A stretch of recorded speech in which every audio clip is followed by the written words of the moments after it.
Hey everyone, I haven't done a video in a little while, and if I sound a bit nasally, it's because I've had a cold, and yeah, I mean, that's why I haven't done a video. Getting over it now, feeling a lot better, which is good. But I wanted to come and just talk to you about something that I had a conversation yesterday with someone on my course, basically, and they are a body... Like, I do a sport-related course, and they're a body builder, body something or other. Yeah, I think bodybuilder.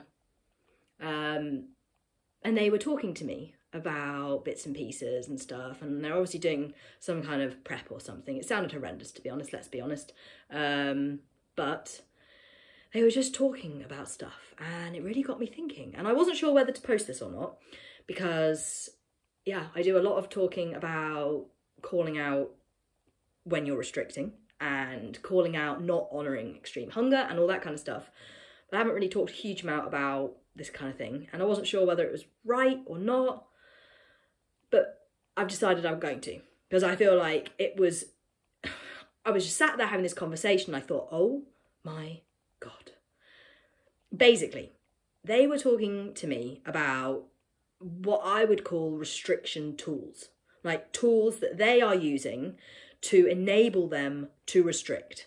For them, this is for their sport.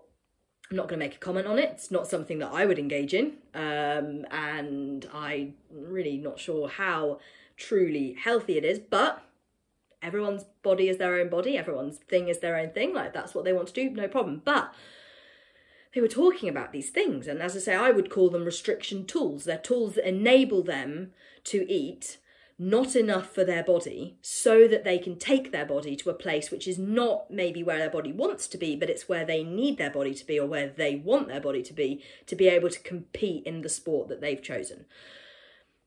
Basically, I just went like light bulb moment.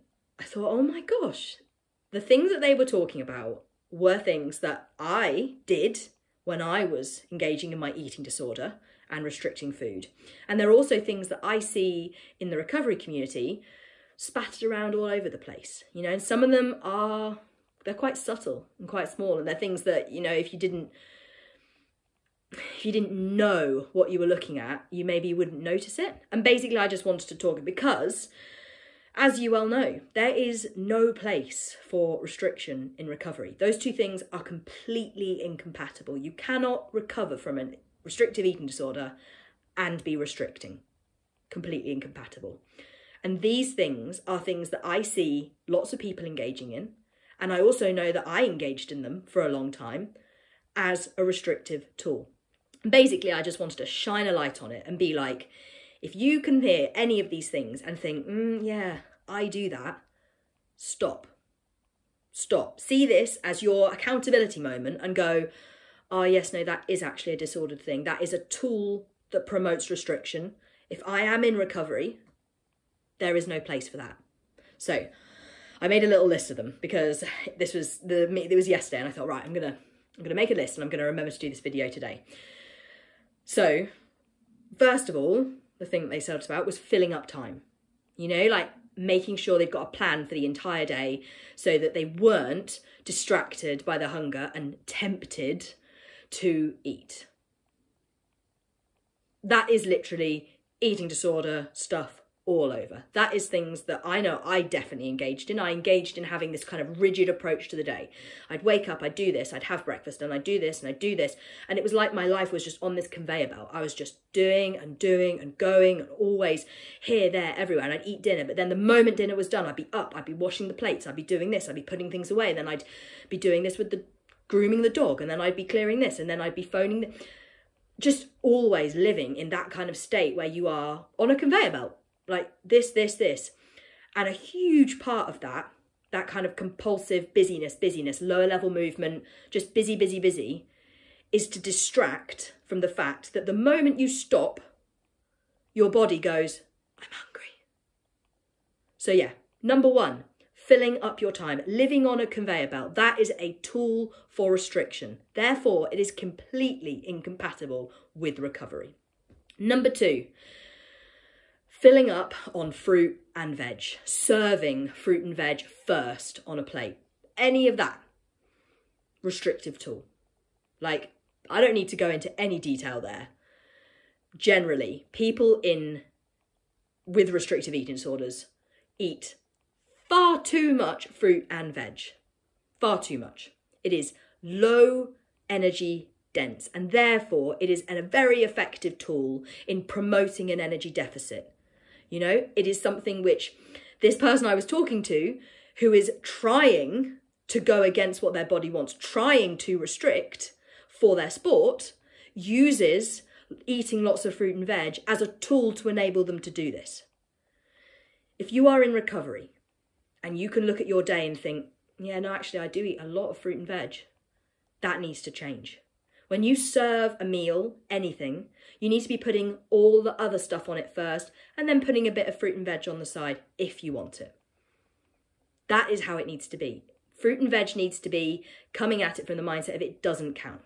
It doesn't count. It's extra. It's a bit of colour, vitamins, whatever. If you want it, have it. I myself ate so much fruit and veg in my disorder that when I actually went into recovery, there was a considerable portion of time where I could not stick the stuff. I literally couldn't stick it. I'd have the odd thing, like the odd bit of sweet corn, or, yeah, actually I think that was mainly it, apples. Fruit was a bit more palatable to me, but oh my gosh, the majority of it, I was done. Absolutely done. And you know what? A body that is on a mission to recuperate energy, to restore, to repair, does not want fruit and veg. It wants cake, it wants bread, it wants ice cream, it wants chocolate, it wants meat, it wants all these things. It wants the energy dense stuff. It does not want fruit and veg. So, if you can relate in any way, shape or form to having an increased amount of veg, to eating lots of fruit and veg, anything like that, shine a light on it.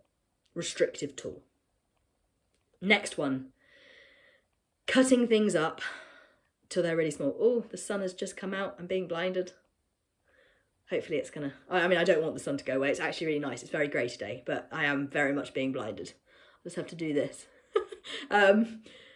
Gosh. Okay, I'll just keep going. Cutting things up.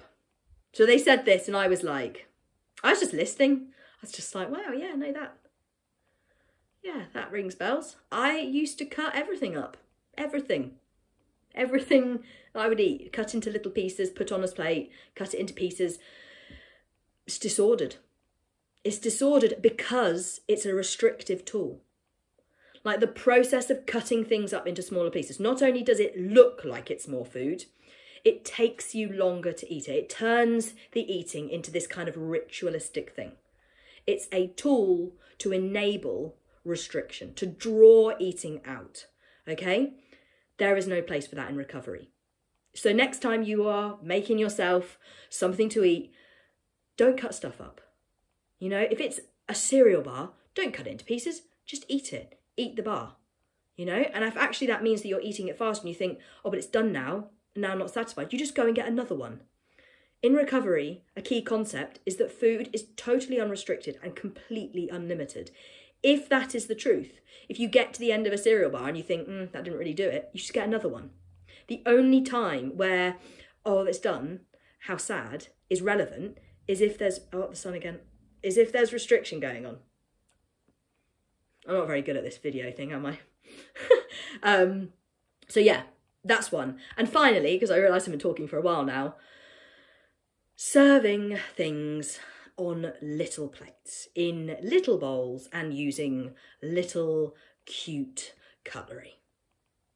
Like, again, when they said this to me, I was like, and at that point I was thinking, oh, I'm going to need to make a post about this, or I'm going to need to talk about this because this is just too insightful, you know? This is too insightful. This is someone who is...